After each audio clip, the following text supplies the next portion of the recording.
Vashishtha కాంబోలో Vishwambhara cinema రాబోతుంది. ఈ cinema story మొత్తం టైం ట్రావెల్ నేపథ్యంలో సాగుతుంది.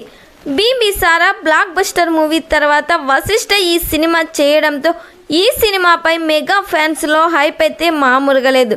ఈ సినిమా నుండి రిలీజ్ అయిన టీజర్ గ్లిమ్స్ ప్రేక్షకుల్లో భారీ హైపే క్రియేట్ చేసింది.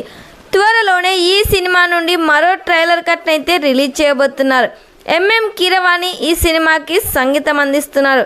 ఐటెం సాంగ్ కోసం ఈ సినిమాలో శ్రీలీలను తీసుకున్నారు. మరి ఈ సినిమాలో శ్రీలీల ఐటెం సాంగ్ చేస్తే ఎలా ఉంటుందని మీరు ఎక్స్పెక్ట్ చేస్తున్నారో ఖచ్చితంగా కామెంట్ చేయండి.